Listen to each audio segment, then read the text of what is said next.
So it's fitness week at Mind Valley, and I am pissed off this week. Let me tell you why. Came across this article in the New York Times. This is from just a couple of weeks ago. Let me tell you what it says. It says, in Asia's fattest country, nutritionists take money from food giants. Know what is Asia's fattest country? It's Malaysia. I'm Malaysian. I'm filming this in Malaysia. Malaysia is where Mind Valley HQ is based, and I grew up in this country. And as I read that article, I felt sick. Sick because what the New York Times exposed is how government officials in Malaysia take money from food giants like Nestle and then are swayed to take what is essentially crap and market it as healthy food. I want to show you something, and some of you in certain parts of Europe might be familiar with this brand from Nestle. It's called Milo.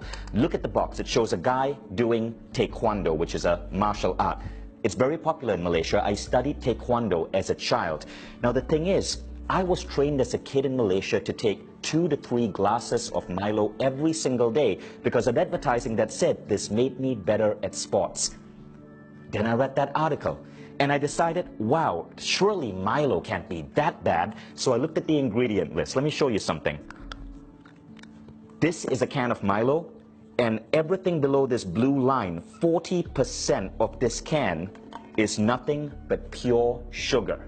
In Malaysia, this is considered healthy. I wouldn't feed Milo to my child as a recreational drink.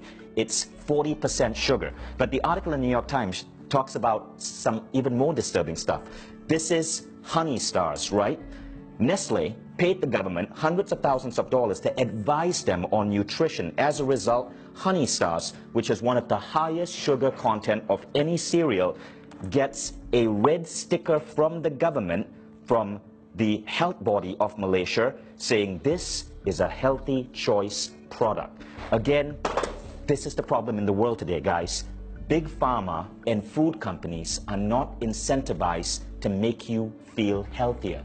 They're incentivized to keep you sick. They're incentivized to keep you pumping your body with sugar because sugar makes you hungrier, so you buy more of their poisonous. Now, this isn't just a unique problem to Malaysia. If you're in Europe, you may have heard the controversy with Nutella. Recently, people had to sue the Italian company, Ferrero, that makes Nutella, because they were positioning Nutella, which is essentially palm oil and sugar with a little bit of chocolate. They were positioning it as a breakfast food that is healthy, because apparently it contains a tiny percentage of milk, which we also now know is completely unnecessary to the human biology. Now, if you're American, you're not off the hook as well. I went to school in America. I was a teenager in America during my college years. And as a 19 and 20 and 21-year-old, before I would rush off to classes, I would eat something called Pop-Tarts, right? Because I watched television and I was told that Pop-Tarts was a healthy breakfast choice because apparently it contained fruit. Well, what they didn't say is it contained artificial fruit, and Pop-Tart was nothing more than sugar and carbs. But I, as a college kid, thought that this was actually healthy. What we want to do in Mind Valley is help fix that.